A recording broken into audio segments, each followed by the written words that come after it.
비판을 받지 아니하려거든 비판하지 말라. 너희가 비판하는 그 비판으로 너희가 비판을 받을 것이요 너희가 헤아리는 그 헤아림으로 너희가 헤아림을 받을 것이니 확실하여 형제의 눈 속에 있는 티는 보고 내 눈 속에 있는 들보는 깨닫지 못하느냐. 내 눈 속에 들보가 있는데 어찌하여 형제에게 말하기를 너 내 눈 속에 있는 티를 빼게 하라 하겠느냐. 외식하는 자여 먼저 내 눈 속에서 들보를 빼어라. 그 후에야 밝히 보고 형제의 눈 속에서 티를 빼리라. 거룩한 것을 개에게 주지 말며 너희 진주를 동시 앞에 던지지 말라. 것을 발로 밟고 돌이켜 너희를 찢어 상하게 염려하라. 그리하면 너희에게 주실 것이요 찾으라. 그리하면 찾아낼 것이요 문을 두드리라.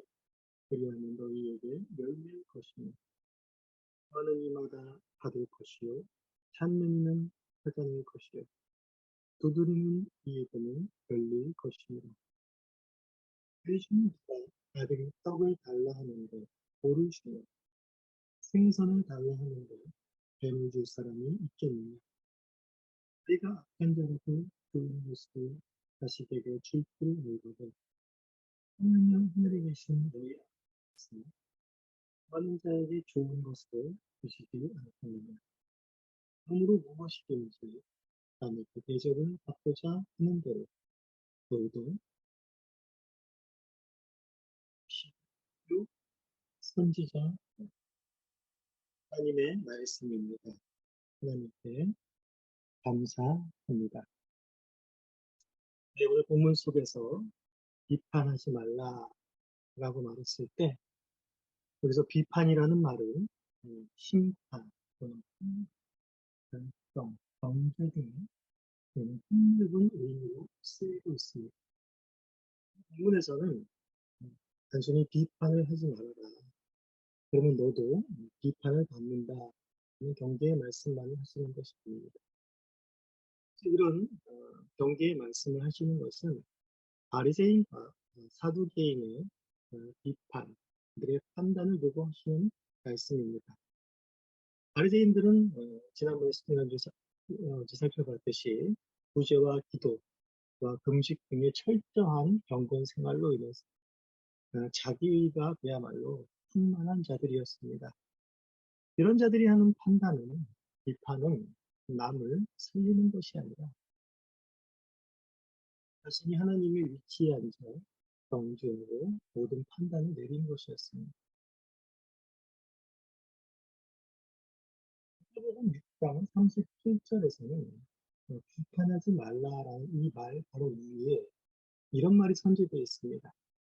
너희 아버지의 자비로우심 같이 너희도 자비로우라라는 말씀을 먼저 하고 있습니다. 하지 말라고 말씀하신 그 말씀 속에 선지되어야 할 것은 무엇인가? 판단할 때 먼저 너희 안에 자비로운 마음을 품으라라는 것입니다. 아버지께서 내게 자비로우셨던 것처럼 나도 남을 자비롭게 대하며 그를 판단하라는 것입니다. 그리하여 그를 정죄로 몰아 죽이지 말고 그를 살리라는 의미를 말씀하고 계신 것입니다. 이러한 살리는 비판, 판단을 하기 위해서 먼저 자신을 살필 줄 알아야 한다고 예수님께서는 말씀하십니다. 예수님은 너 자신 안에 있는 들보를 먼저 보아라 라고 말씀하시는 것입니다. 그 들보가 빠져야만 비로소 제대로 된 판단과 분별을 하며 남의 눈에 있는 티도 뺄 수 있기 때문인 것입니다. 남을 판단하기 전에 내가 먼저 하나님의 자비와 긍휼이 간절히 요구되는 자임을 먼저 깨달아야 된다는 사실. 하나님의 자비와 용서를 내가 먼저 받았을 때에야 비로소 내가 사람을 살리고 다른 판단과 비판을 할 수 있게 된다는 것입니다. 그래서 말씀해 주시고 계신 것입니다. 그런데 이렇게 사람을 살리는 자비로운 그런 판단과 분별, 비판이 한가지가 있는 사람들이 하라는 것을 예수님께서는 6절부터 이야기해 주는 것입니다. 그것이 바로 거룩한 것을 계획에 주지 말며 진주를 돼지 앞에 던지지 말라 라는 이 말씀 가운데 있는 것입니다. 거룩한 것, 진주는 바로 하나님의 복음을 빗대어 말할 수 있습니다. 복음이야말로 이 천국 복음이야말로 하나님의 자비와 긍휼이 담겨 있고 또한 죽어가는 자들을 살리는 거룩하고 같은 진주와 같은 것입니다. 신자들이 복음을 전하며 바른 진리를 가르쳐 죄인을 살리려 할 때에 오히려 신자들 원색에 공격하며 그 복음의 진리를 훼손하는 자들이 있다는 것입니다. 이런 자들에게는 더 이상 거룩하고 똑같은 진주 같은 복음이 훼손되지 않도록 판단하라는 것입니다. 마태복음 10장 14절을 보시면 예수님이 제자들을 복음 전도자를 파송하시면서 이렇게 말씀하십니다. 누구든지 너희를 영접하지도 않고 너희 말을 듣지도 아니하거든 그 집이나 성에서 나가서 너희 발의 먼지를 썰어버리라 라고 하신 바로 이 말씀인 것입니다.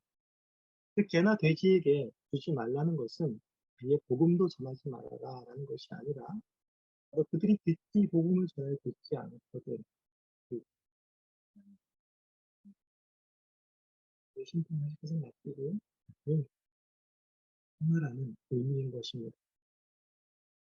그 위에서 이제 계속해서 살펴본 바와 같이 신자는 스스로를 돌아보아 또한 남을 살리는 한발, 분별 등을 계속하며 살아가야 할 터인데 이러한 일들을 신자가 계속해서 할 수 있겠는가?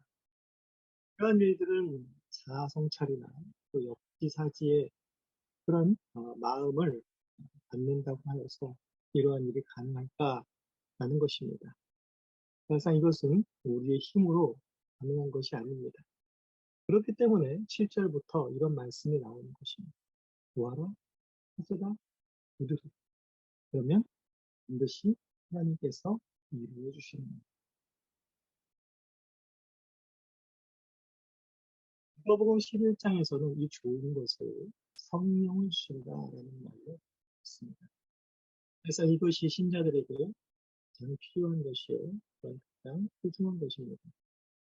성령을 따라서 행할 때 이렇게 소욕을 이길 수 있으며 성령의 지혜로만 나를 돌아보고 상대를 헤아려 다른 판단을 하고 상대를 살릴 수가 있기 때문인 것입니다. 예수님께서는 산상수훈에서 살인하지 말라, 반응하지 말라부터 시작해서 오늘 본문의 비판하지 말라 이르기까지 신자가 가져야 될 바리새인과 서기관보다 더 나은 의를 이제 12절에서 종합하여 이야기해주고 있습니다. 12절에 뭐라고 말합니까? 그러므로 무엇이든지 남에게 대접을 받고자 하는 대로 너희도 남을 대접하라. 이것이 율법이요 선지자니라 라고 말하고 있습니다. 남에게 대접을 받고자 하는 대로 너희도 남을 대접하라는 이것이 율법과 선지자라는 말입니다. 그럼 이것이 무엇이라는 말입니까? 율법과 선지자라고 하신 것은 우리가 보시 하나님께서 예수님께서 하나님을 사랑하고 내 이웃을 사랑하는 것이 온 율법과 선지자의 강령이라고 말씀하신 것처럼 바로 이웃을 사랑하는 주제까지 너희들이 이르러야 이것이 신자가 추구해야 할 최종적인 더 나은 의라는 사실을 말씀해주고 있는 것입니다. 이 말씀은 우리가 잘 알고 있듯이 신약의 황금률이라고 불리는 우리가 남을 무엇이 대해서 나는 이 말씀을 한 사람들이 모든 사람들이 실천할 수 있다면 바로 이 세상은 바로 벌써 천국이 되었을 것입니다. 그러나 세상 사람들은 이 말을 너무나 좋은 말이다, 너무나 좋은 교훈이다 라고 생각은 할 수 있지만 그것을 결코 실천할 수는 없습니다. 세상은 그저 비판을 받지 않으려면 너도 비판받지 않게 말 조심해라. 이 정도만 유지할 수 있습니다. 남한테 대접을 잘 받으려면 너부터 남한테 대접하고 잘 해봐라. 이 정도밖에 세상은 할 수 없습니다. 그러나 신자는 이웃을 사랑하는 데까지 이룰 수 있으며, 신자는 하나님께서 나를 어떻게 사랑하셨는지를, 또 나를 어떻게 용서하셨으며, 나를 어떻게 판단하셨는지를 알고 있기 때문입니다. 황금률의 실천은 바로 이 사실을 알고 경험하는 데부터 시작되는 것입니다. 우리는 또 여러 사람들을 만나게 될 것입니다. 우리의 과정에서, 사회에서 만나게 될 것입니다. 그 가운데 우리가 계속해서 구하고 찾고 두드려야 할 것은 무엇일까요? 이 사람들, 그래도 성령께서 내 입술과 행동을 주관하시고 만나는 사람들을 자비로 대합니다.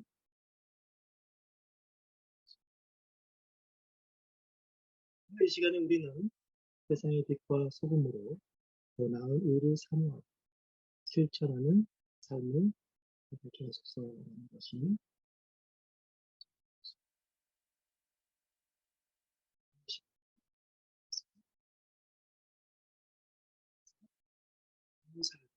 삶을 그리고 내 이름을 끊임이 뛰어서 우리가 땅에 두드려야 것을